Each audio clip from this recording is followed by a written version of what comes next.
Dreams by Edgar Allan Poe. Oh, that my young life were a lasting dream, my spirit not awakening till the beam of an eternity should bring the morrow. Yes, though that long dream were of hopeless sorrow, 'twere better than the cold reality of waking life. To him whose heart must be and hath been still upon the lovely earth, a chaos of deep passion from his birth. But should it be that dream eternally continuing as dreams have been to me in my young boyhood, should it thus be given, 'twere folly still to hope for higher heaven. For I have reveled when the sun was bright in the summer sky in dreams of living light and loveliness, have left my very heart in climes of my imagining, apart from mine own home, with beings that have been of mine own thought. What more could I have seen? 'Twas once and only once, and the wild hour from my remembrance shall not pass. Some power or spell had bound me. 'Twas the chilly wind came over me in the night and left behind its image on my spirit, or the moon shone on my slumbers in her lofty noon too coldly, or the stars. However it was, that dream was as the night wind. Let it pass. I have been happy, though, in a dream. I have been happy, and I love the theme, dreams, in their vivid coloring of life, as in that fleeting, shadowy, misty strife of semblance with reality, which brings to the delirious eye more lovely things of paradise and love, and all our own, than young hope in his sunniest hour hath known. Dreams by Edgar Allan Poe. That poem was published in 1827 in Poe's first book of poetry, entitled Tamerlane and Other Poems. He was only 18 years old at the time. The book didn't do so well, and there are only 12 known copies of it known to exist. So if you have an original of Tamerlane and Other Poems, it could be worth something, I would imagine. We started Poetry Corner a few weeks ago with the poem A Dream. Last week we went into dreamland again with A Dream Within a Dream, one of my favorite Poe poems about dreams, and talked a little bit about the romantic view of dreams. And here we are again with Poe's first ever poem about dreams. Poe had been living with his foster family, the Allens, in Virginia. In 1827, he dropped out of the University of Virginia and left for the place where he was born, Boston. And that is where this book of poems was first published. His name was not attached to the book, however. It was an anonymous book, with the writing credit simply given to a Bostonian. Why didn't he put his name on it? Perhaps to shield himself from his foster father, John Allen, who he wasn't getting along with. Maybe to break ties with Virginia, where he had been since being taken in by the Allens in 1811. You see, Poe's dad had abandoned the family in 1810, and his mother, Elizabeth, died of tuberculosis, known then as consumption, a year later. The book did not bring Poe fame or money. He was pretty destitute and ended up joining the army shortly after it was published. His next book of poetry, published 2 years later in 1829, did have his name. In the preface of this book, Poe writes, quote, "The greater part of the poems which compose this little volume were written in the year 1821-2, when the author had not completed his 14th year. There were, of course, not intended for publication.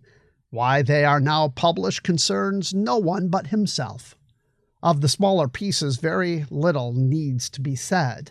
They perhaps savor too much of egotism, but they were written by one too young to have any knowledge of the world but from his own breast."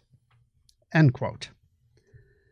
Tamerlane and Other Poems was a book of poetry inspired by Lord Byron, one of the preeminent romantic poets of the age. The poems in the book are familiar romantic themes about courage, about youth, about regret, lost love. Some have said, including his stepfather, that Poe had an obsession with Lord Byron and wanted to be like him, a man full of wanderlust and vice. In fact, his stepfather claimed that Poe's vices, such as gambling, indebtedness, and drunkenness, were all because of Lord Byron. Byron broke rules for sure.